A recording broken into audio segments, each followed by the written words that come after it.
A enfermeira Emily de The Resident, ela realizou a admissão de um paciente de 55 anos no pronto-socorro com sinais de infarto agudo no miocárdio e solicitou a avaliação do profissional médico, coordenou a equipe de enfermagem para garantir um atendimento ágil e eficiente, seguindo os protocolos como a administração rápida de medicamentos e a monitorização dos sinais vitais.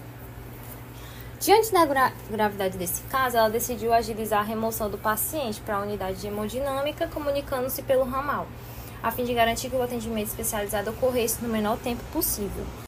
Frente à transferência, manteve o contato com os familiares do paciente, oferecendo informações sobre o estado de saúde e os procedimentos a serem realizados.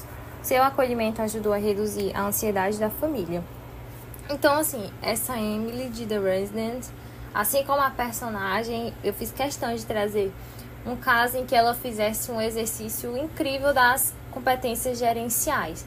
Só lembrando que as competências gerenciais, elas são várias. Então, todo mundo já vai abrir o LinkedIn, já vai colocando todas essas habilidades, esses conhecimentos técnicos e essas estratégias para estar deixando o currículo bem embasado, bem forte, principalmente a liderança, a comunicação, o trabalho em equipe, o relacionamento interpessoal, a negociação, a visão sistêmica, foco no cliente, empreendedorismo, tomada de decisão e a criatividade. Todas essas habilidades, estratégias, enfim, são fundamentais para uma administração eficiente dos serviços de saúde e também da própria equipe de enfermagem. Essas são as competências gerenciais. E a Emily, ela com maestria conseguiu abordar muitas, entre elas a tomada de decisão, né? Essa solicitação da avaliação do profissional médico, a questão de transferências do paciente, tudo isso, né, faz parte da tomada de decisão. A segurança do paciente, quando ela segue os protocolos aqui na administração rápida de medicamentos, a monitorização dos sinais vitais, tudo isso está no ponto 2 de segurança do paciente. No terceiro ponto, que é o foco no cliente, quando ela já encaminha o paciente para uma equipe especializada e quando ela fornece informações para a equipe e para os próprios familiares sobre o estado de saúde do paciente, tudo isso ela está focando no cliente. E o relacionamento interpessoal com a equipe, né, com multi ou com a equipe de enfermagem, enfim, muitas habilidades, muitas competências que a Emily consta nesse caso. E nas ações de gerência do cuidado, a gente também observa ações expressivas e ações instrumentais, todas sendo exercidas muito claramente. Ela utiliza muitos aspectos subjetivos para permear essas atividades de gerência, como também ela tem as atividades técnicas para suprir as necessidades biológicas daquele paciente. Então, com clareza também a gente observa tudo isso. E aproveitando para falar um pouco sobre região de saúde, né, do que se trata inicialmente a região de saúde? A região de saúde é uma área em que aqueles municípios vão constar com uma lista de unidades, né? São os seguintes componentes: a urgência e emergência, a atenção primária, a atenção psicossocial, a atenção ambulatorial e hospitalar e a vigilância em saúde. Aquela área, ela não vai ser contabilizada necessariamente pela quantidade de pessoas, pela quantidade de municípios, não. Mas é uma área geográfica que vai ser delimitada, em que aqueles municípios fazem parte de uma região de saúde. Aqui no Ceará, por exemplo, tem as suas respectivas regiões de saúde. E o serviço que a Emily presta na urgência e emergência faz parte dessa região de saúde, ali daquele lugar que ela se insere. E isso tudo é embasado pela Lei 8080, da criação do SUS, o arcabouço legal, e também pelo Decreto 7508.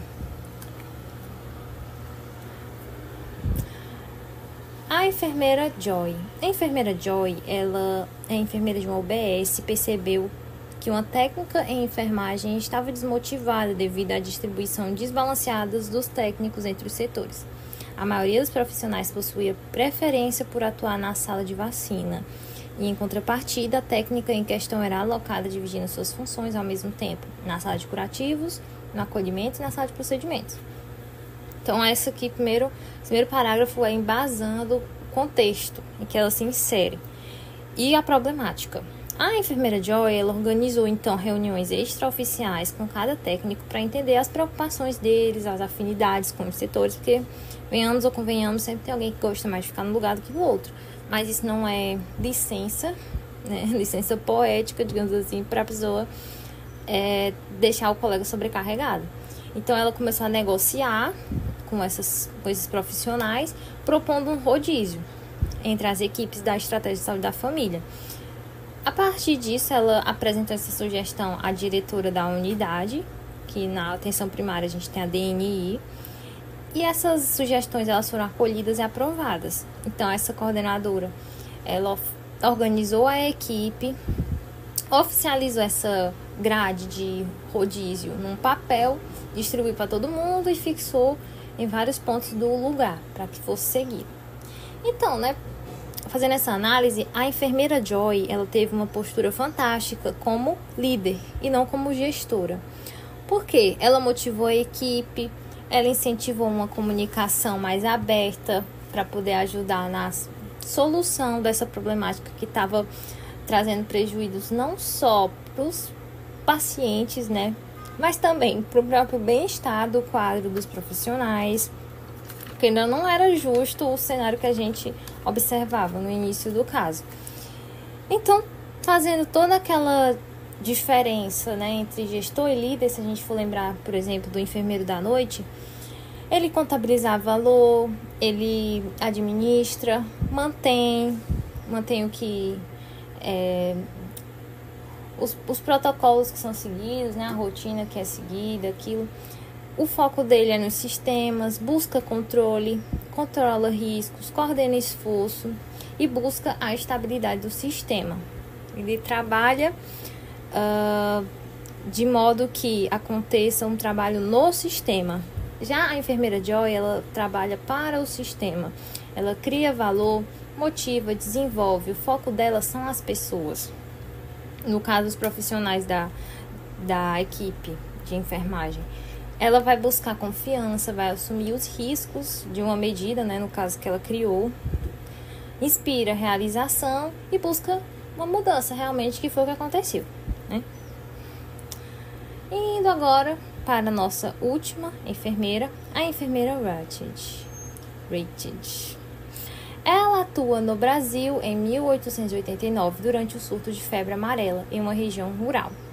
O governo mobiliza então uma equipe de enfermagem para realizar uma campanha de vacinação, sendo a enfermeira quem lidera a equipe de imunização, garantindo a aplicação correta e a busca ativa dos casos suspeitos.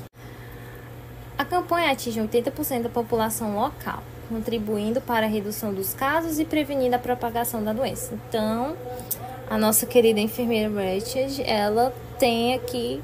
Ela até que tá boazinha, né? No filme e na série ela não é tão boazinha assim, não. Qual é o sistema que a gente observa? O sistema caracterizado por mobilizar uma equipe do governo para realizar uma campanha X no ano X, certo? Buscando casos suspeitos. Isso tudo é o que? Uma característica do sistema sanitarista campanista de assistência à saúde. O sanitarismo campanista tem um foco em doenças infecciosas. Ele tem realmente uma ação vertical, emergencial, com pouca ou nenhuma participação popular. Você vê que apenas eles chegaram e foram aplicar as vacinas e acabou.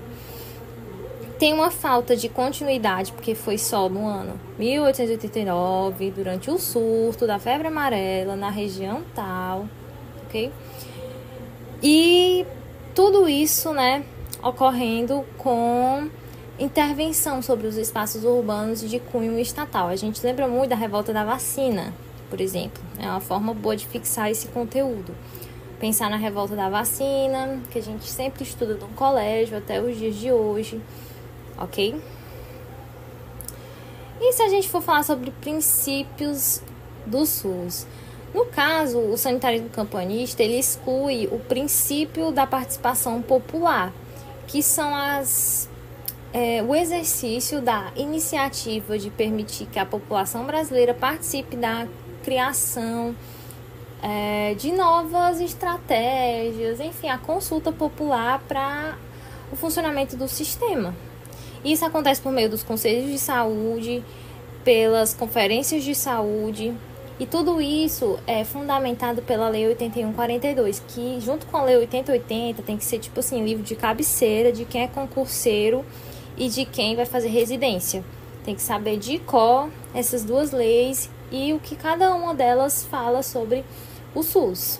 São importantíssimas. As conferências de saúde, elas acontecem a nível federal e também a nível estadual, municipal, e também tem as conferências livres, que são conferências realizadas por movimentos sociais. Existem conferências livres sobre vários assuntos da saúde, certo? Como, por exemplo, vai ter um agora em abril de 2025 sobre saúde do trabalhador. Quem quiser participar, ainda está aberto o link aqui para quem está assistindo esse vídeo aqui próximo de sua publicação, ainda dá tempo de se inscrever. E eu também deixei aqui na íntegra o link para a Lei 8142, certo, gente? Para vocês estudarem. Por fim, eu também deixei o link da Lei 8080, tá bem aqui, que é a lei zona máxima de todos os princípios, diretrizes, o arcabouço legal, tudo isso do sistema de saúde do Brasil, e também a sua evolução histórica também é bem importante de estudar. Por isso eu deixei aqui esse outro link, que é de um e-book interativo que se chama O que é o SUS. Esse livro, ele é incrível, ele é de um escritor chamado Jair Nilson. Esse senhor, ele é muito feliz em trazer os aspectos históricos da criação do SUS de uma forma bem interessante nesse book interativo.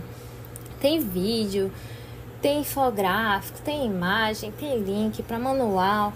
É bem legal esse livro, principalmente para quem gosta de estudar saúde pública. E por fim, né, a gente encerra esse estudo de caso. Espero que vocês tenham gostado.